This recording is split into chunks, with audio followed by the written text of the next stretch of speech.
جو دو دوست مطلب آپ اکٹھے چینج ہو جانا یہ بھی بڑی اللہ کی نعمت ہے, بیکاز چینج ہونے میں ایک بڑی رکاوٹ دوست ہی ہوتے ہیں نا, بیکاز آپ کو لگ رہا ہوتا ہے یار میرے سارے دوست چھوڑنے پڑیں گے and you have to leave everybody, and آپ سوچتے ہو کہ یار کون پھر میرا دوست کون ہوگا, یو نو. اینڈ میں جب آسٹریلیا میں میری زیادہ چینج آیا تھا, میں کیم بیک اور میں نے دوستوں کو چھوڑنا شروع کیا, تو سب سے بڑا ایشو یہی تھا کہ کوئی دوست ہی نہیں ہے, اینڈ آپ کو کوئی لائک مائنڈیڈ مولوی نہیں مل رہا. آپ کو جو ٹپیکل مولوی جو بھائی جان سے کچھ مسجد میں آپ میں آپ کے حلقہ ہوتا تھا, آپ کو یاد ہوگا F11 کے F11-2 کے بیسمنٹ میں.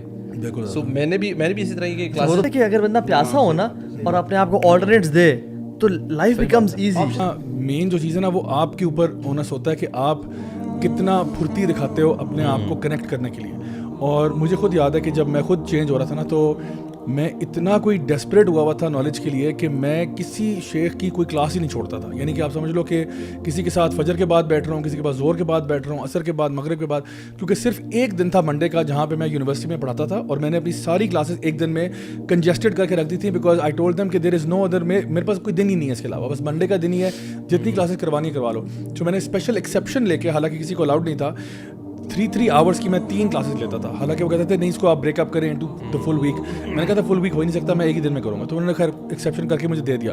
باقی جو پورا تھا نا لائک 6 days a week وہ صرف میرا مشائخ کے ساتھ ہوتا تھا, یعنی صبح جانا شام میں. اور اس ٹائم پہ نا میں بالکل اکیلا تھا. اب یقین کرو I had literally no company except the company with the scholars. میرے کوئی نہ دوست تھے نہ کچھ تھے, بیکاز میں تنہا ہی نکلا ہوا تھا. اور اس ٹائم پہ کچھ مطلب اوبیسلی فرینڈس بن گئے مسجدوں میں, جہاں جہاں پہ جاتا بیٹھتا سلام دعا کی, but even those people were not یعنی people I would hang out with, you know what I am saying. یعنی یہ نہیں تھا کہ ان کے ساتھ میں ہینگ آؤٹ کر رہا ہوں. چائے والے نہیں تھے, نہ کرکٹ والے تھے, نہ فٹ بال والے, کوئی بھی نہیں تھا.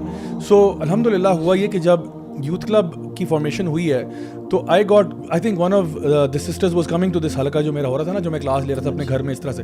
تو ان کو پتا تھا کہ بھائی کچھ کلاس لے رہے ہیں, کچھ ہو رہا ہے. تو وہاں سے مجھے پھر بتایا کہ جی اس طرح سے آپ جو ہے نا وہ اس کو جوائن کر لیں یا آ جائیں, کچھ کر لیں اور دیکھیں کہ اگر آپ ٹائم نکالتے ہیں. تو پھر وہاں سے میرا کام شروع. ادروائز تو کہنے کا مقصد یہ ہے small beginning and you have to take steps, baby steps آپ کو اٹھانے ہیں. آپ کو کنسسٹنسی بھی بڑی ضروری ہے. اور ہر روز میں تو اپنے شیخ کا نا ڈرائیور بن گیا تھا. میں نے کہا شیخ آپ نے نہ جہاں جانا نا, you just have to call me, میں ڈرائیور ہوں آپ کا, میں اویلیبل ہوں. تو ان کو میں جہاں جہاں لے کے جاتا تھا نا, that was an opportunity for me to ask him questions.